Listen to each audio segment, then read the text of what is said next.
everything, or you say you can't feel a single thing. Say you didn't feel it when you kissed me. Welcome back to my channel. If you're new here, my name's Angel Baby Kyra. Make sure you like and subscribe. Go follow me on Instagram and TikTok. So today's video, we're going to be talking about the trend of inclusivity, because I watched another video about it from this one YouTuber here, and I'll link it in below. And this isn't me like trying to hate on them, it's just I just think I have a differing opinion about it. So basically, she was talking about Victoria's Secret's rebrand of their models. So Victoria's Secret, if you don't know, I'm not going to do a whole like deep dive into Victoria's Secret, but if you want me to, I will, but that'll be a separate video. Victoria's Secret is basically just like such an iconic brand, lingerie brand in like American pop culture. Like it was kind of ingrained as like teenage girls, like that was kind of a rite of passage to go get fitted for a bra at Victoria's Secret. And if you didn't know, because I didn't know, Victoria's Secret is a made-up girl. Like there's no Victoria, and of course it's made by man, therefore of course models, hot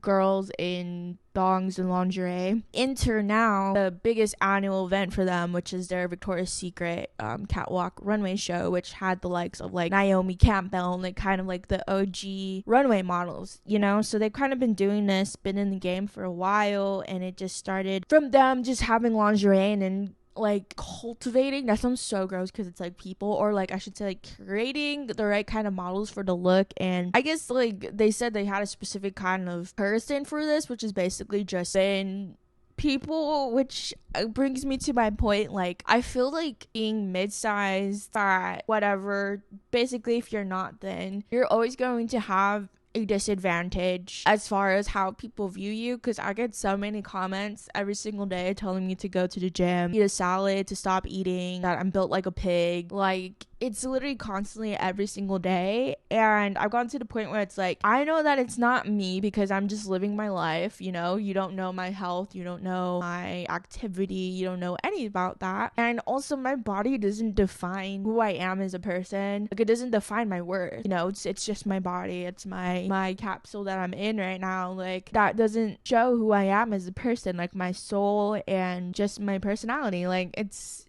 a body. Bodies are bodies. Bodies comes in a lot of shapes and sizes, because you know what, people have different lives, okay? And a lot of times to attain this thinner, fitter physique, you have to have time and you have to have money. Now people can be like, blah blah blah blah blah, I do whatever and I'm a full-time mom, whatever. That is great, but it is not ingrained in us in a way that a lot of people have taken the alternative route of making fitness their entire life, and that's not really practical for the everyday person. So let's go back to the Victoria's Secret modeling stuff. So basically this YouTuber said that in the new Victoria's Secret rebrand, there's obviously more kinds of body types that cater to more of like, I don't want to say the real body types, because obviously the models, they work for it, but it's not to say that I don't also take care of my body, or that fat size model doesn't take care of the body. Like you can be unhealthy being thin, and you can be healthy at a higher weight,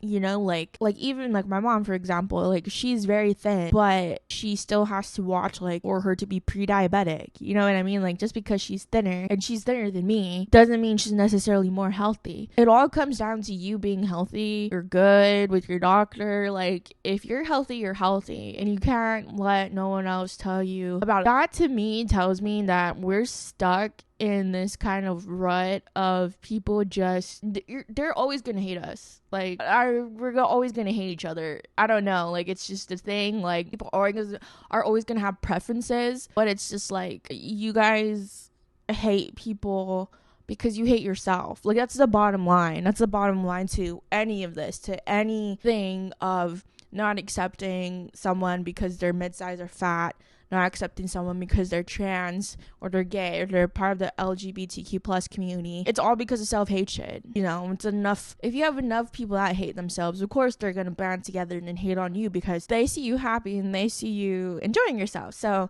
it's just kind of weird to me. So sorry, let's pivot back. So it says those efforts, including revamping its marketing to highlight fuller figure women in ad and store mannequins, and expanding into mastectomy, I can't say it, bras and comfy sport bras. It's also refreshing its stores with brighter lights and blush pink walls, because nothing screams inclusivity than blush pink walls.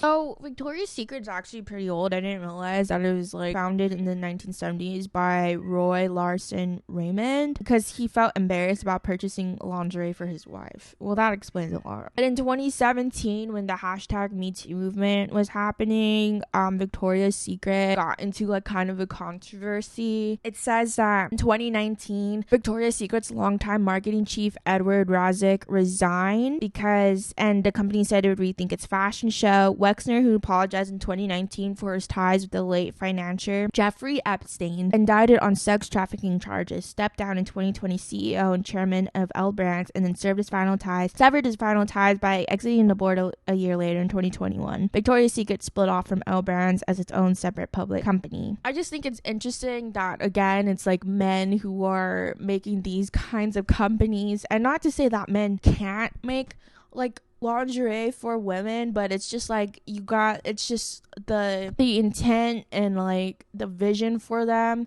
especially with the things that he said about like trans models. This quote: "I grew up as someone who's not stereotypically thin. I just feel like the environment created was a very specific type of person," she said.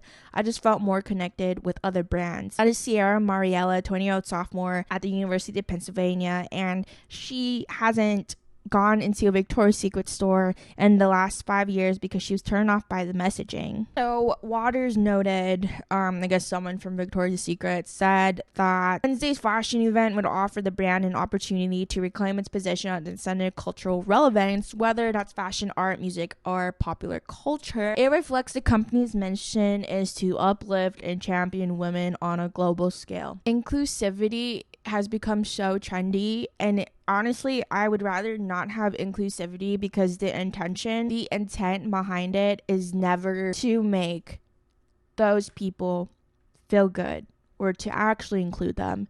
It's always to make money off of them. It's always to do A, B, and C, and never the real reason of wanting to include people. Also, basically, this YouTuber that I was watching, she said like the designs were not good, and as if the director of Victoria's Secret tried to make the plus size models look bad. I don't think that the designs look bad.